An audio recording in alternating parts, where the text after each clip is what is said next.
55 pounds, representing the city of Green Bay, Wisconsin, Joey Avalon and Garrisaon Creed.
Got it.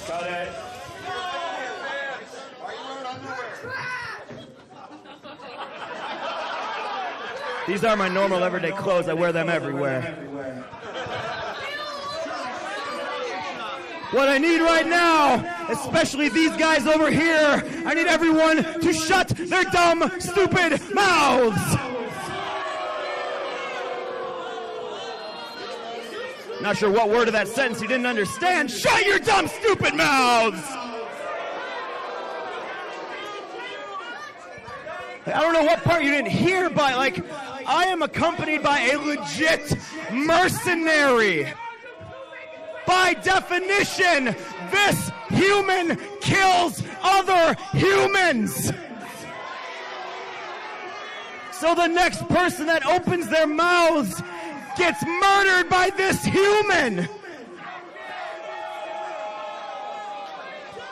Garrisaon, dude with the chin beard here first.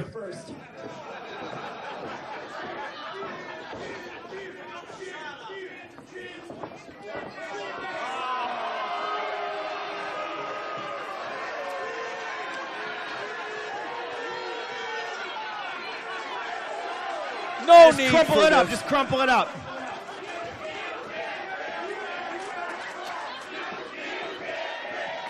Man tried to rip the sign and apparently struggled a little bit, and the fans are getting all over You tried your it. best. You tried your best. You tried your best.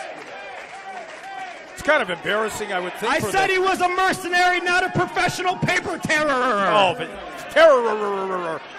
Good grief. You can hit him with the shovel. Now, tonight,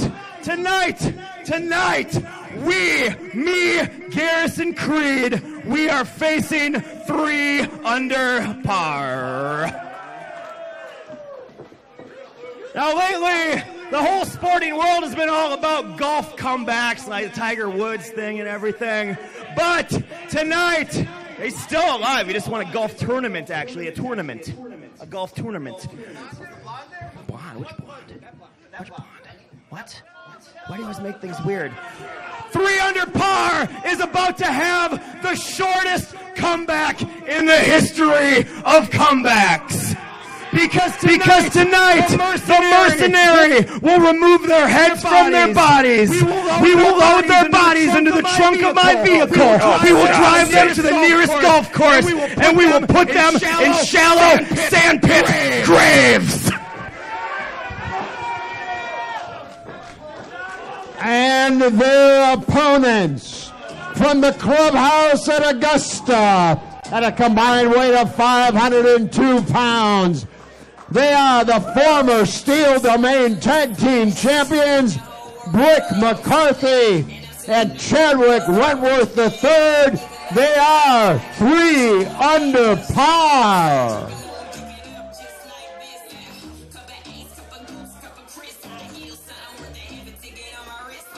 Have heard all that they want to hear from Joey Avalon and Garrisaon Creed. The champs hit the ring, or the former champs hit the ring. I got so accustomed to calling them champs for the 2+ years that they held the tag team titles. And all of a sudden, Creed and Avalon, who were full of bravado and full of something else, decide that the ringside floor is a much safer playground, Ken Resnick, than the middle of the ring. Avalon and Creed, they know when the danger, when things get tough, they take a powder. I have never heard an interview like that before. Joey Avalon calling Garrison Creed the mercenary, claiming that he was going to be murdering people, went after a fan. Creed couldn't tear up a sign. I'm sure that was humiliating for him. Yeah, I was going to say, I wouldn't call that an interview. It was kind of more like Joey Avalon speechifying. Oh, I don't understand this now. The big talkers, especially Avalon, are none too eager to get back in the ring and do battle with 3 under par, the reunited 3 under par. I can only imagine, as you reference, what must have been going through the mind of Garrison Creed when he could not rip that sign. You know, I hearken back to the days, sadly, of when Otto Vance used to come out and tear a phone book in half. And here Garrison Creed grabbed a fan sign and struggled with it like he was bending steel.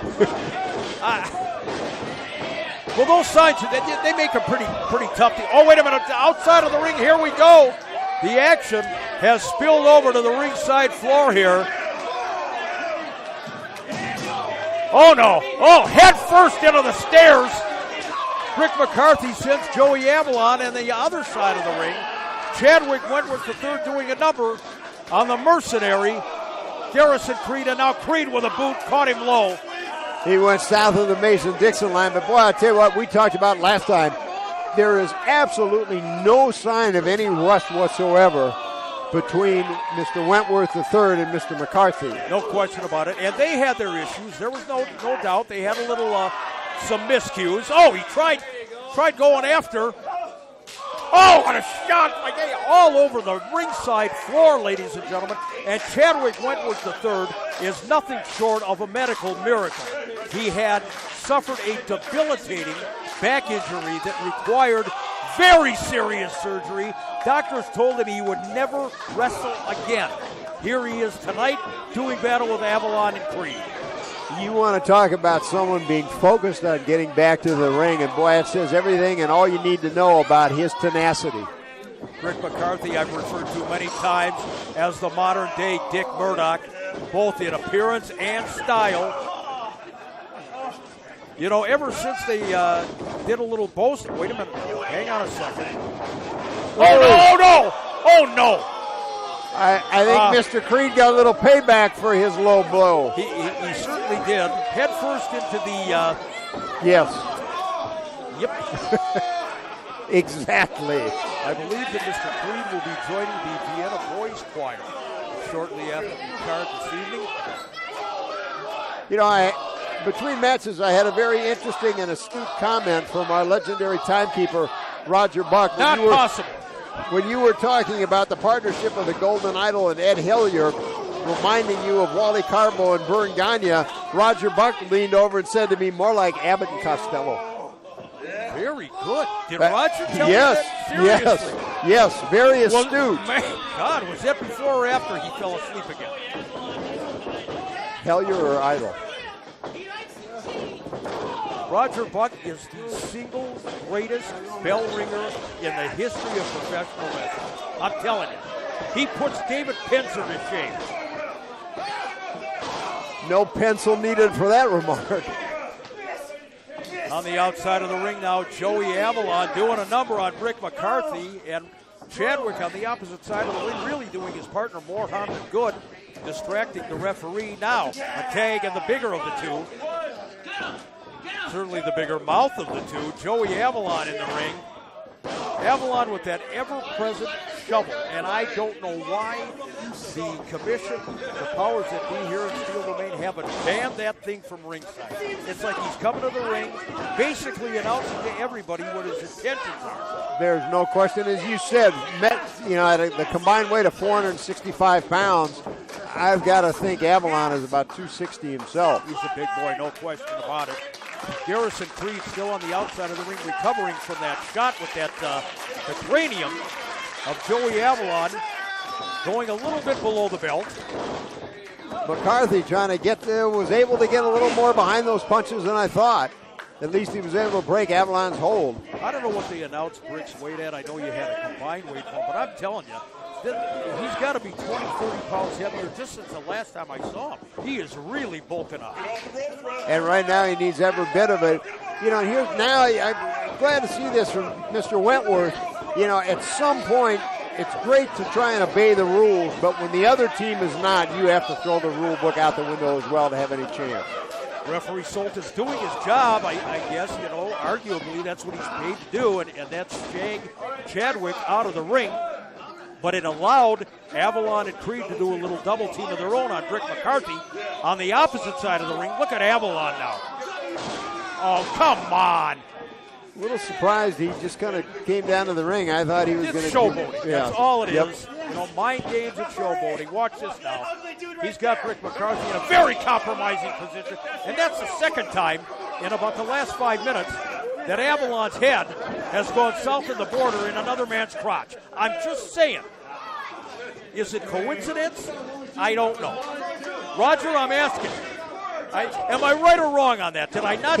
Roger, he certainly seems to be focused on that. On the male anatomy and hugging and the Golden Idol's physical appearance. I don't know. There's a tag, and now if Garrison Creed has successfully revamped and recouped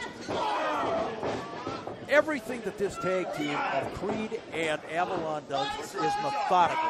There's no finesse. It is just stop, punch, kick, and do it with authority, do it with impact. And as I mentioned earlier, that's a big problem for Brick McCarthy and Chadwick Wentworth when you're facing a team that does that, doesn't worry about the referee, doesn't worry about who's a legal man, who's tagging in or out. It's very difficult if you try and play by the rules. And once again, now look at it. And now the tag was made. The tag was made, but referee Soltis did not see the tag. And again, Mr. Wentworth, in his exuberance, is distracting the referee and allowing Avalon and Creed to do what they will. I'll tell you what, win, lose, or draw here, the team from Green Bay is really doing a number at this juncture, at least on 3 under par. The former Steel Domain Tag Team Champions, longest running SDW champions in history. Right now, you'd have to say that Creed and Avalon have the best of this matchup. You know, you talk about the lack of ring rust with 3 under par, but I'm not so sure, Kevin. Their blueprint for success in this matchup has yet to take shape. And again, we just saw it, and maybe it's due to his absence, his wanting to get back in the ring. This is about the 3rd or 4th time that Brick McCarthy, trying to get in the ring, has enabled Avalon and Creed to get the better of Brick McCarthy. Very, very frustrated on the outside of the ring. CW3 waiting, and look at this now, baiting Chadwick here, just taunting. Well, and this is a great move by Creed and Avalon, keeping the ring cut off, not allowing McCarthy to get over the tag, and he certainly needs to do that. Boy, Brick has taken some punishment here early on in this matchup. I'd say if you're scoring on points, this one clearly. It's a 10-8 round. Yeah, no question about it. Watch this now. Double teaming, looking for a double suplex over the top with precision. Count of 2. What a feather in the cap this would be for Avalon and Creed to get a victory over the former SDW Tag Team Champions. And I think the credibility of that team was, I just happened to notice over in the corner, the Golden Idol was out kind of very quietly just trying to watch this match. He's got to consider both of these teams as potential challengers. Finally, Brick gaining some kind of offense here, but he's got to get over and make a tag. You know, you can only hold the Lions off so long. Exactly. He's got to get over there and make the tag to Chadwick Wentworth III. The crowd imploring The chant of Brick. He might have been smarter instead of trying to do some damage to just get over and make the tag. Now he's there. got He's it. there. He's there. And this time Soltis saw the tag. And now the big man, Chadwick Wentworth III, on fire. And I tell you what, he doesn't look like he's any the worse for. Oh, wait a minute. Big headbutt by Avalon, but over the top. There he goes.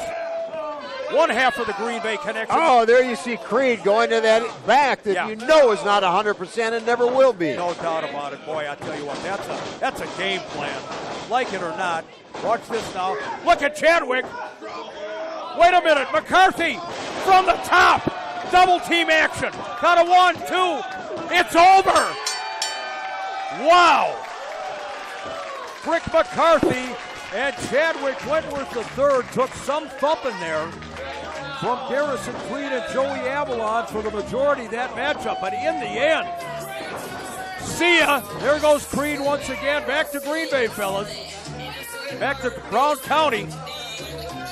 Chadwick Wentworth III and Brick McCarthy regroup and put it all together and gain a victory here, a much-needed victory as they start their climb back up the ladder here in Steel-O-Main Wrestling.